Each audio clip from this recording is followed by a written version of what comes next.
आपणकर जदि विच्छा राशि हुई थाए तेबे एही भिडियोटी को थारे मात्र शेष पर्यंत देखंतु। आपणकर व्यस्तबहुल समय मध्यरु आपण 10 मिनिट समय आपण निज पई दियंतु एवं निजर भविष्यत विषय जानतु। विच्छा राशि व्यक्तिविशेष मानकर जीवन एही श्रावण मास ठारू बदलिबाकु जाउअछि।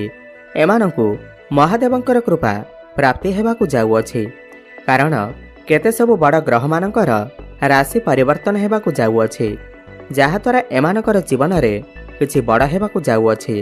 ग्रह नक्षत्र मानकर चलन रे गोटे बहुत बड़ परिवर्तन हेबाकु जाउअछि, जहाद्वारा एमानकर जीवन रे चलिथिबा समस्त दुख कष्ट एवं समस्यार अंत हेबाकु जाउअछि एवं पुणी थरे खुशी फेरिबाकु जाउअछि। देखंतु बुध, शुक्र, सूर्य एवं मंगलंकर मध्य राशि परिवर्तन हेबाकु जाउअछि एवं शनि मध्य बकरी हेबाकु जाउछंती, जहाद्वारा आपणकर जीवन रे किछि बड़ हेबाकु जाउअछि। आपणकर जीवन रे चलिथिबा समस्त दुख कष्टर अंत हेबाकु जाउअछि। एही श्रावण मास ठारू पुनर्बार आपणकर जीवन रे खुशी फेरिबाकु जाउअछि। तेबे आसंतु जानिबा एही श्रावण मास ठारू आपणकर जीवन रे कौन सबु बड़ परिवर्तन हेबार अछि। एहा परिवारु जदि आपण माने भी महादेवंकु सच्चा हृदय रे भक्ति करुथांती, विश्वास करुथांती, तेबे एही भिडियोटी को लाइक करी कमेंट बॉक्स रे जय शनिदेव हर हर महादेव अवश्य लिखि दियंतु। देखंतु बुध आपणकर अष्टम रे थिबारु शुक्र आपणकर पूर्वरु षष्ठ रे थिबा हेतु आपणकर स्वास्थ्य जनित समस्या देखा देउथिला। सर्वदा स्वास्थ्य खराब रहुथिला। आपण जो भी काम हाथ देउथिले सेथिरे असफलता मिलुथिला। आपणकर आर्थिक समस्या देखा देउथिला। धन जनित समस्या देखा देउथिला। आपण ऋण नेइथिले किंतु ऋण सुझी पारु नथिले। ऋणर भार आपणकर ऊपर बढ़ी जाइथिला। गृह परिवार रे खुशीर वातावरण नथिला।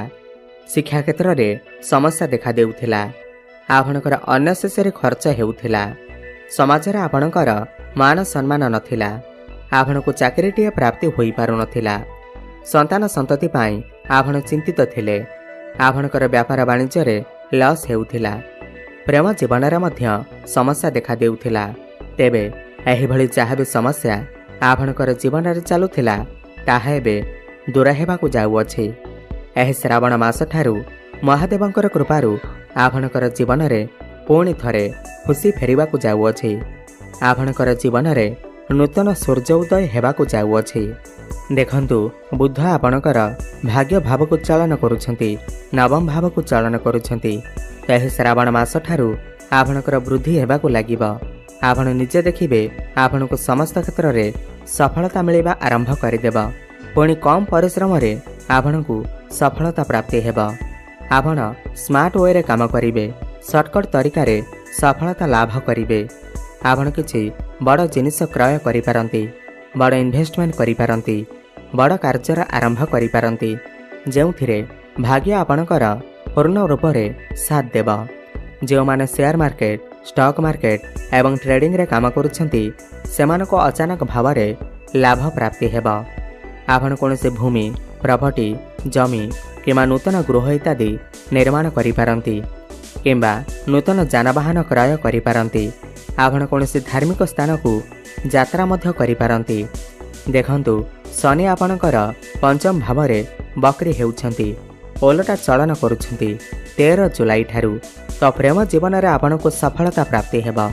जदि आपणकर पूर्वरु कथावार्ता बंद हो जाइथिला, ब्रेकअप आदि हो जाइथिला, ता आपणकर पुणी थरे कथावार्ता होई पारे, प्याचअप हेबार संभावना बनुअछि। एवं जदि भी आपण सिंगल अछंती ता आपणकु नूतन पार्टनर मध्य मिली पारंती, नूतन भल पाइबा मिली पारे। शुक्र आपणकर सप्तम रे थिबारु आपणकर भल पाइबा विवाहर रूप मध्य नै पारे। एही श्रावण मास पर ठारू आपणकर जदि विवाह बयस होई जाइछे ता आपणकर घर को विवाह प्रस्ताव मान आसी पारे एवं विवाह फाइनल मध्य होई पारे। भ्रमण सुख आपणको प्राप्ति हेबा। मिलन सुख आपणको प्राप्ति हेबा। एवं जेउ दंपति माने संतानर कामना करुथिले, संतानर इच्छा रखुथिले, सेमानकु संतान सुख मध्य प्राप्ति होई पारे। शनि पंचम रे बकरी हेउथिबारु तो विद्यार्थी मानक पाई भल समय आसुअछि। आपण पाठपढ़ारे बहुत अधिक उन्नति करेंगे किंतु आपण को टिके अधिक पढ़ा पड़ पारे अधिक परिश्रम करने को पड़ पारे। आपण कौन फॉर्म फिलअप करें कौन बाहर स्थान को पाठ पढ़ा जापारती। जदि आपणकर किसी एग्जाम अच्छी कॉम्पिटिटिव एग्जाम अच्छी तेबे से आपण निश्चिंत भाव में सफलता प्राप्ति करेंगे। आपणकर मन पाठपढ़ारे लगिपारे आपण को शिक्षा क्षेत्र में सम्मानित करा जाई पारे एवं समस्त इंटरव्यू रे आपण को सफलता प्राप्ति हेबा। शुक्र आपणकर सप्तम भाव को चालन करुछंती एवं मालव्य नामक राजयोगर निर्माण करुछंती एवं सप्तम भाव व्यापार वाणिज्यर भाव होइथाय एवं शुक्र व्यापार वाणिज्यर कारक ग्रह हटंती। आपणकर डेली इनकम रे वृद्धि आसीबा, फाइनेंशियल ग्रोथ हेबा। आपण किछि नूतन व्यापार वाणिज्य मध्य आरंभ करि पारंती। पार्टनरशिप रे किछि व्यापार वाणिज्य आपण आरंभ करि पारंती। आपण ही श्रावण मास ठारू पैसा किछि संचय करिबा आरंभ करिवे एवं सप्तम भाव दाम्पत्य जीवनर भाव होइथाय, वैवाहिक जीवनर भाव होइथाय। तो वैवाहिक दाम्पत्य जीवन में पुणी थरे खुशी फेरी आसीबा। पूर्वर जदि आपणकर वैवाहिक जीवन में किछि मन मनांतर कली झगड़ा चलीथिला तेबे ताहा दूर होइजिबा। आपण दुई जण मिसी किछि बड़ डिसिजन नै पारंती, फैमिली प्लानिंग मध्य करि पारंती।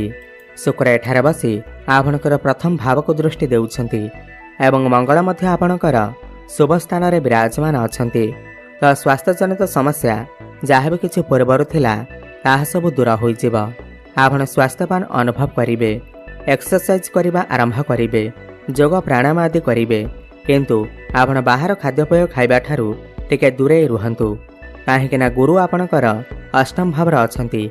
आपणकर टिके पेट जनित समस्या देखा देई पारे, मोटापण बढ़ी जाई पारे, डायबिटीज भली समस्या देखा देई पारे।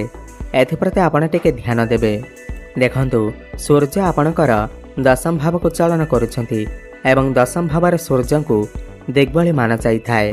तो कर्म क्षेत्र में आपण को सफलता प्राप्ति हेबा, उन्नति प्रगति करिवे। आपण जदि पूर्वरु चाकरी करिछंती ताहले प्रमोशन हेबार जोग बनुअछि एवं जो माने भी बेरोजगार अछंती सेमानकु नूतन कर्म मध्य नूतन चाकरी मध्य प्राप्ति होई पारे। आपण प्रमोशन करि पारंती। आपण आपणकर कर्म को नै विदेश यात्रा मध्य करि पारंती। ऊपर ऑफिसरंकर सपोर्ट आपण को प्राप्ति हेबा। सरकारी क्षेत्र में आपण को विशेष लाभ प्राप्ति हेबा। आपण विदेश यात्रा मध्य करि पारंती। आपण को पाखकु नुआ नुआ काम मध्य आसी पारे। किंतु कर्मस्थान रे केतु थिबा हेतु आपण काहा सहित भी आर्गुमेंट कली झगड़ा करंतु नाही, नहले समस्या रे पड़ी पारंती। देखंतु मंगल जे कि आपणकर राशि अधिपति लाभ भाव एकादश भाव में विराजमान अछंती। तो चारि दिगुरे आपण को लाभ ही लाभ प्राप्ति हेबा। बड़ भाई भौणीकर सपोर्ट आपण को प्राप्ति हेबा। पितांकर साहाय्य सहयोग आपण को प्राप्ति हेबा। आपण कोनोसी छोट मोट जगह को यात्रा करि पारंती। जो माने भी ऑनलाइन क्षेत्र में काम करुछंती, डिजिटल मार्केटिंग रो काम करुछंती, पानी रो काम करुछंती, तो सेमानकु निश्चिंत भाव में सफलता प्राप्ति हेबा। किंबा जो माने भी होटल मैनेजमेंट रे काम करुछंती सेमानकु सफलता प्राप्ति हेबा।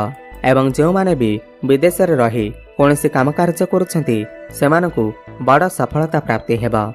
गुरु आपणकर अष्टम भाव रे रही आपणकर द्वितीय भाव धन भाव को देखुछंती। तो धन रे वृद्धि देखा मिलिबा। अष्टम भाव गुप्त ज्ञानर भाव होइथाय।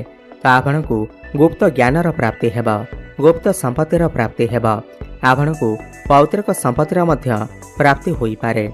तेबे मोटामोटी देखा गले एह श्रावण मास ठारू वृषा राशि व्यक्तिविशेष माने समस्त क्षेत्र में सफलता प्राप्ति करने को जाउछंती। अधिक शुभफल प्राप्ति करने पाई आपण प्रत्येक दिन हनुमान चालीसार पाठ करंतु, सूर्य को जलार्घ्य अर्पण करंतु एवं महादेवंकर आराधना करंतु। सोमवार दिन महादेव को बेलपत्र अर्पण करंतु एवं मंगलवार दिन कौनसी नाली रंगर गाई को खाइबा को दियंतु। शुभफल प्राप्ति हेबा सहित आपणकर भाग्य रे उन्नति आसीबा। धन्यवाद।